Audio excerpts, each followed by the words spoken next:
Hey YouTube, this is boogiepanda and I'm bringing you the third episode to how to TW as an archer. And in this episode we're going to look at chi management. Now, what useful skills do you actually need chi for? Well, there are 5 useful skills in TW that you actually need chi for.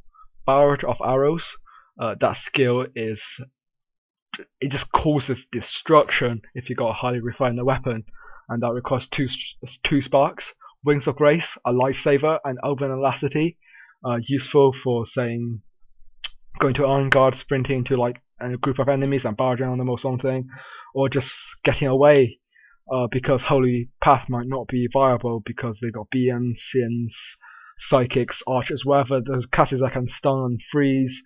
And yeah, it increases your movement to speed to 15 meters per second and also gives you an anti-stun, well, not anti-stun but anti-movement debuff buff.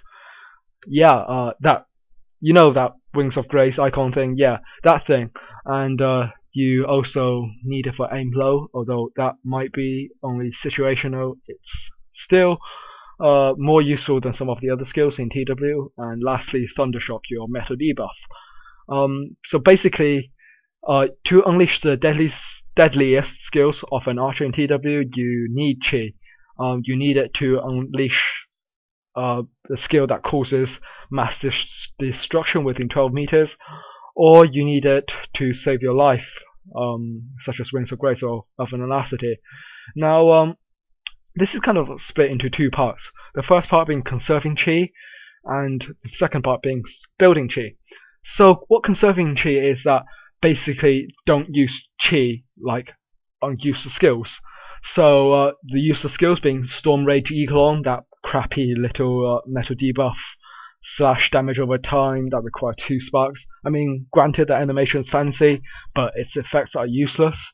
Don't use it on sparking because if you spark, it only increases your base damage, but most of the time you're sparking to deal higher damage to a single target, but to make the most use out of your chi, you should be unleashing it on an area of effect attack, AoE, so like barrage of arrows. And also don't use Winged Shell. That skill is pretty much rendered useless. If you need that survivability, use the defense charm. You know those things that you make out of, I think, perfect stones that you make them out of.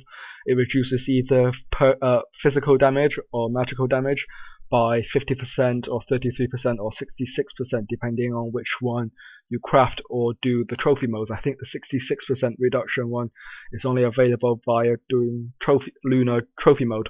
So also, don't use Thundershock unless it's necessary. Referring back to episode 1, auto attacking to success. If you need more clarifications, refer to that episode.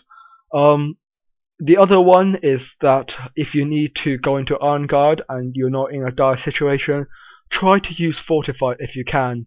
Like if you're going to Iron Guard with something other than Fortify, it basically requires 1 spark unless you're counting Faith or Absolute Domain or crazy skills like that.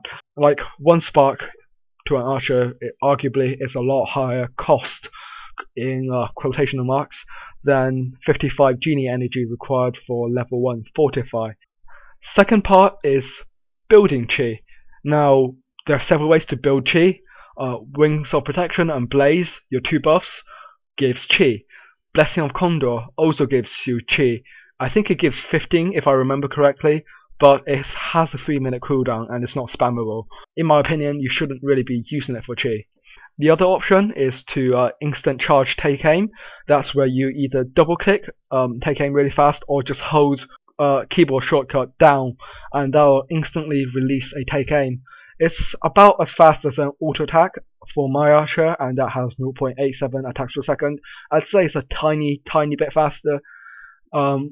But the main advantage is that it gives 10 chi instead of just 5 chi for a normal attack. If you're Sage, use the skills that gives you chi. Use the Master Lee's chi technique thing when your seal goes off. Lightning Strike gives either 8 or 10 chi. I can't remember which one it is, but it definitely gives more chi than an auto attack does. if you're taking down a binding post and you're like in a defense squad, or you're not trying to push, or you're not under time constraint, use serrated arrow, vicious arrow, and take aim. All of those skills gives you 10 chi instead of the 5 by normal attacking. Another way to gain chi is by using chi apoth right after you spawn in the base. So like after you release, by the time you get back into action with buffs, you found your squad, you're back in the right place, your apoth cooldown, which is 2 minutes, should be off. Another option, there's so many options, is Cloud Eruption or Chief Siphon Genie. Those skills gives 1 spark or 2 sparks respectively. You can also use Galvanic Charge or Chi Siphon as you enter TW.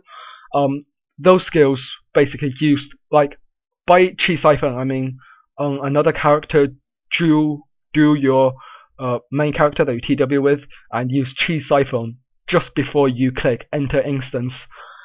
Basically what that does is that it gives you explosion buff, and that buff recovers chi.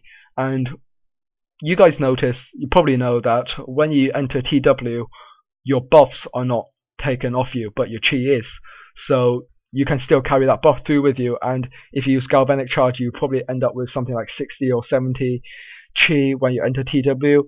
Or if you use Chi Siphon, you probably end up with nearly 2 sparks. And that basically covers this 3rd episode. I hope you guys found it useful. Make sure you subscribe for the next installment, which will be next Wednesday.